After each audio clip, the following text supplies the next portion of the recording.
All right, John.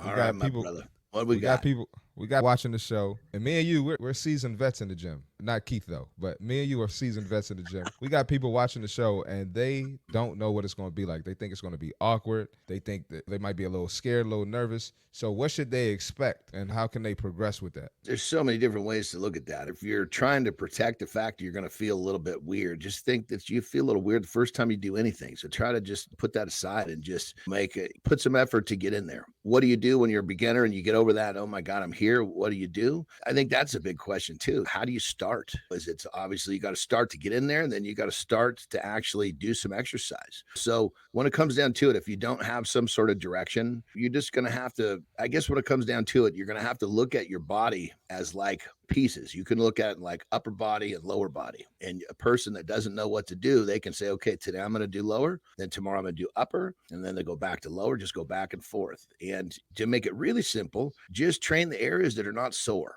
because when you're starting off, all we really want you to do is get over that fear of taking the first step to get in there. And then second step, getting in there and putting in a little work and having some simple guidance to put in some work and feel like you've got the confidence to want to go back tomorrow. What do you think, Martin? No, absolutely. I think something else, you hit some great points. I think something else people should think about is whoever it is you emulate or want to be like, they felt that way in the gym too. They had that awkward day where they struggled or they were nervous. I've seen it with clients, people that have been with me for years. I remember when they first started and look at them now. So that's one Mm-hmm. thing. You're not the only one in that situation. So remember, you're not always by yourself. Yeah, And yeah, 100%. yeah, 100%. And then going in there, we got over the first step of getting in there, just realizing, hey, it's awkward doing anything for the first time. So the gym's no different. It's okay. Everybody feels it. Get in there. Okay, now we know that we're going to do upper body one day, lower body the next day. So the next thing you can do is just stick with the machines, because the machines are going to be really safe. They're also going to give you a little diagram of what muscle you're working if you really don't understand. The next thing is, how much work do you put in? Simple, straightforward, 3 sets of 10 of every machine you do for each muscle. And the max you're going to want to do is going to be 3 exercises per muscle. But if you're doing upper body and the whole upper body, you might get away with 3 sets per muscle and still get a great workout. Again, don't look at this as some ultra detailed, specific venture that if you don't do it just right, it's not going to work. If you're going from wanting to get in there to getting in there, this stuff we're talking about is going to make a massive difference for you. and I think for even some people, a lot of people are they're nervous about weights. For some people, if you just get there and just walk on the treadmill to start, if you start with that, at some point you're gonna want to touch the weights. At the end Yes. of there, you're gonna see all these people doing different routines. You're gonna see their results. You're gonna see their bodies, and you're gonna. It's like the weights are a magnet. It's gonna attract you and bring you over there. Even if you just got to start on the treadmill, don't be scared to do that and figure it out from there. And that's a great point, brother. And just so everybody understands, literally what happens behind the scenes with what Marty just said is, as you start moving, treadmill, some sort of cardio piece of equipment, your blood flows. The expensive word is you just change your physiology, but really what that means is you just got some blood flow. But when you change your physiology, or you get blood flow, your brain is going to release positive chemistry into your bloodstream that's going to tell you, boy, this is good. I want to do some more. And that right there is what Marty's talking about. When all of a sudden those weights, they look pretty sweet. You walked in there and they look like they were sour looking as hell. It was like a lemon in your mouth. All of a sudden, fifth cardio, you're like, shit, that thing looks like a hot fudge sundae. Let's go. Exactly. So don't rush it. Just get in there, get moving, and let the brain take over. And again, the main thing is, don't overcomplicate it. The most important thing is, take the first step, get in there. Obviously, we've given you some really simple, straightforward stuff to get moving. And literally, if you were to do this 4 days a week, upper twice, lower twice, you could go Monday, upper body, Tuesday, lower body. You could take Wednesday off if you needed to. Then you could go back and do Thursday upper, Friday lower, and just rotate like that. But if you're really hot and bothered, go in on Wednesday and do some cardio. But keep in mind, you don't have to go to the gym to be active. Go for a walk. Shit, Yep. man. Go outside. If it's piss pouring rain, I get it. Go to the gym, but be active. And the more you're active, the easier this is going to get. And another thing too, when you're a beginner, especially if you didn't play sports, you're not going to understand the intensity part. You got to put your body under some intensity. You got to get uncomfortable, and you got to really push yourself. A lot of people, maybe if they didn't play sports, they don't understand that, and it's okay if you're sore. It's not. It's part of the game. It's not something abnormal. I had someone come to me like, I can't come back. I'm sore after the first day. I'm like, yeah, you're supposed to be sore. Even if you take a day off in between, you're still probably going to be sore. This is your body doing something new. And whatever you put your body through, your body's going to adjust to it. And as you move on, as you progress, as you get better, you're not going to be as sore every time. You're not going to feel like that first day every time unless you keep starting and stopping over. But that's another topic for another day. 100%. And the idea that you're getting sore, embrace that. You're always going to have some, in the beginning, the soreness is going to be a little bit more uncomfortable. But when you get a little sore, it tells you got something done. And as you get deeper into this, that a barometer of your success or you feeling like you did is going to be to get a little bit sore.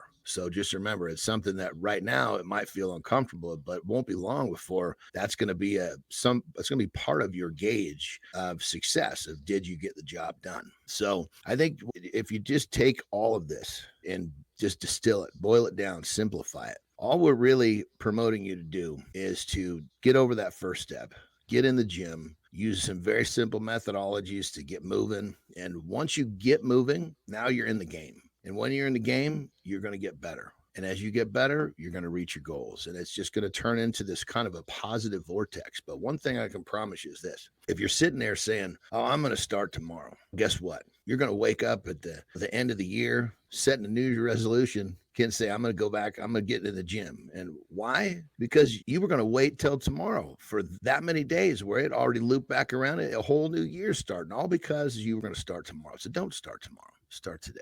In the Gym with John and Marty here, the only show that gets you guys in the gym with these guys for 13, 14 minutes every single day with advice and expertise and experience you're not going to get anywhere else. Boys, I got a question for you guys. So I'm a newbie. I'm looking at selecting my first gym. Marty, John, am I looking for a boutique gym? Perhaps, John, like something that you owned? Am I looking for a big commercial gym? Am I going to Planet Fitness, Marty, where they're selling burgers on the side and poutine on the side in the kitchen? Help me as a newbie. Boys, find a new gym, and what am I looking for? John, you first, pal. Yeah, if you're a newbie, what you're looking for is a gym that's either close to your home or close to your work or both. Because if you say, oh, I'm going to pick this gym, it's so great, I'm going to use all this great equipment, and that fucker, excuse my language, that son of a bitch is 45 minutes away, guess what? You just created a 45-minute barrier of entry that you have to deal with every day. If that sucker's like walking distance from work or just a few minutes in a car ride, you create that barrier of entry. You keep that barrier of entry very low. And as a beginner, that is your key. Keep the barrier of entry as low as possible. Yeah, Marty. I feel the same way, Johnny. You go to one that's convenient. Now, if you have the luxury of having